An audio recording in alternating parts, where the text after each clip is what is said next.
Allahumma inni as'aluka bi anni ashhadu annaka antallah. Bismillahirrahmanirrahim.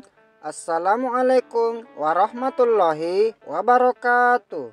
Hai saudaraku seiman, dimanapun kalian berada, semoga kalian semua dalam lindungan Allah Subhanahu wa ta'ala dan selalu mendapatkan rahmatnya, karena dialah Sang Maha Zat, Maha Besar, lagi Maha Perkasa. Amin ya Rabbal Alamin. Kali ini saya ingin berkisah mengenai pahlawan Islam yang tidak hidup sezaman Nabi Muhammad Sallallahu Alaihi Wasallam, tetapi pendiriannya dan keberaniannya dalam membela Islam patut kita jadikan contoh. Tidak ada kata menyerah dan takut untuk menyebarkan Islam ke seluruh dunia.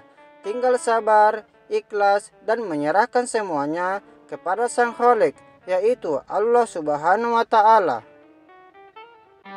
Video sebelumnya ada pahlawan-pahlawan Islam yang hidup sezaman dengan Nabi Muhammad Sallallahu Alaihi Wasallam. Selain itu, terdapat pula pahlawan Islam yang patut kita kenal dan teladani kegigihannya dalam memperjuangkan dakwah Islam, yang tak hidup sezaman dengan Nabi Muhammad Sallallahu Alaihi Wasallam. Bahkan di antara pahlawan Islam berikut ini membawa dakwah Islam dan kekuasaan Islam menyebar luas hingga ke Eropa. Yang pertama, Tariq bin Ziyad. Tariq bin Ziyad adalah salah satu pahlawan Islam yang terkenal dalam penaklukan Andalusia, atau yang kita kenal saat ini sebagai Spanyol, atau dalam bahasa Spanyol dikenal sebagai Tariq el Tuerto. Beliau adalah panglima dari dinasti Bani Umayyah. Atas perintah Khalifah Al-Walid bin Abdul Malik, Tariq membawa pasukan Islam menyeberangi Selat Gibraltar menuju daratan Eropa. Dari sinilah sejarah bangsa Ifranji sebutan untuk orang-orang Eropa itu berubah. Jasa-jasa Tariq dan kepahlawanannya diabadikan dengan nama selat yang memisahkan Maroko dan Spanyol dengan nama Selat Gibraltar. Yang kedua, Muhammad Al-Fatih.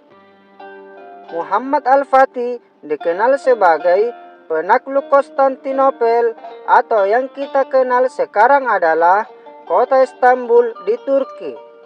Beliau adalah sultan dari dinasti Utsmaniyah Ottoman. Dalam bahasa Turki, beliau dikenal dengan Sultan Mehmed II. Pada masa pemerintahannya, Muhammad Al-Fatih bertekad untuk memperkuat angkatan laut Ottoman dan berusaha merebut Konstantinopel dari Kekaisaran Romawi Timur. Keinginannya ini pun dapat terwujud hanya dalam waktu 2 tahun. Pada awal 1453, ia mengerahkan 80.000 sampai 200.000 pasukan Ottoman dan 320 kapal perang untuk mengepung Konstantinopel. Pada awal April 1453, Muhammad Al-Fatih menyerang Konstantinopel dan mengepungnya. Pengepungan berlangsung selama 53 hari, sampai akhirnya Konstantinopel jatuh pada 29 Mei 1453. Bahkan Nabi Muhammad Sallallahu Alaihi Wasallam pernah bersabda dalam sebuah hadis tentang penaklukan kota Konstantinopel, "Sesungguhnya akan dibuka kota Konstantinopel, sebaik-baik pemimpin adalah yang memimpin saat itu, dan sebaik-baik pasukan adalah pasukan perang saat itu." Hadis riwayat Imam Ahmad dan Bukhari. Dalam catatan sejarah, nama Sultan Mehmed II atau Muhammad Al-Fatih tercatat sebagai seorang pemimpin yang teguh mendirikan sholat. Tidak hanya sholat fardu yang 5 waktu, namun juga sholat sunnah seperti sholat rawatib dan sholat tahajud. Beliau sangat meyakini bahwa kemenangannya menguasai Konstantinopel bukan karena kekuatan militernya, tetapi adanya pertolongan dari Allah Subhanahu wa Ta'ala. Sejak remaja, Muhammad Al-Fatih tidak pernah meninggalkan sholat tahajud walaupun hanya semalam. Bahkan pada saat dia terbaring sakit pun, Muhammad Al-Fatih selalu menyempatkan diri bangun pada sepertiga malam terakhirnya untuk bersimpuh sujud di hadapan Sang Kholik. Beliau ingin mengikuti tabiat Rasulullah Shallallahu Alaihi Wasallam yang selalu menegakkan salat tahajud sepanjang malam dalam hidupnya. Salat tahajud bagi Rasulullah Shallallahu Alaihi Wasallam merupakan kewajiban yang tak bisa beliau tinggalkan sebagai tahsis baginya. Sultan Mehmed II adalah ahli qiyamul lail yang selalu kontak dengan energi terbesar di alam semesta ini, yaitu Allah Subhanahu wa Ta'ala. Yang ketiga, Salahuddin Al-Ayyubi. Salahuddin Al-Ayyubi tak hanya terkenal di kalangan umat muslim saja sebagai pahlawan Islam, tetapi juga di kalangan dunia barat dan dikenal dengan nama Sultan Saladin. Beliau adalah sultan pendiri dinasti Ayyubiyah yang membebaskan kota Yerusalem atau Baitul Maqdis. Dalam hidupnya, Sultan Salahuddin Al-Ayyubi menyibukkan diri dalam berjihad, tidak hanya di medan pertempuran untuk menghalau para musuh Islam.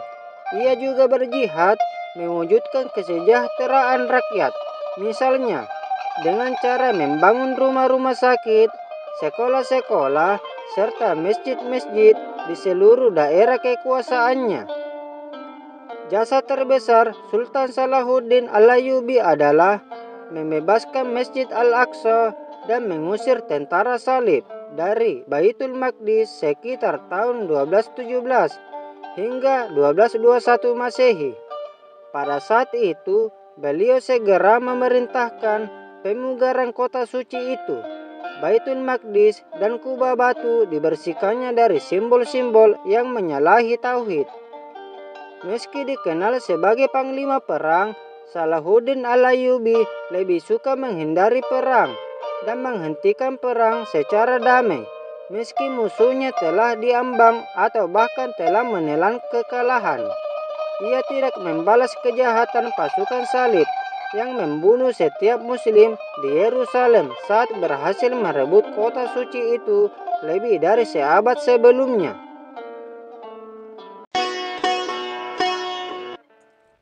Demikian kisah singkat dari 3 pahlawan Islam yang tidak hidup sezaman Nabi Muhammad Sallallahu Alaihi Wasallam yang patut kita kenang karena perjuangannya dalam menegakkan dan menyebarkan dakwah Islam ke seluruh penjuru dunia.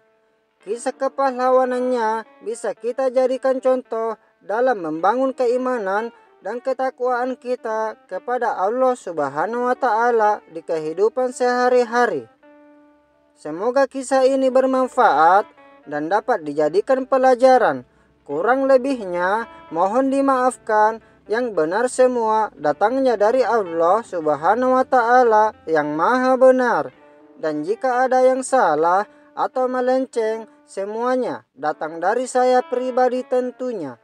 Sampai ketemu lagi di kisah-kisah selanjutnya di channel Zira Islamiyah. Assalamualaikum warahmatullahi wabarakatuh.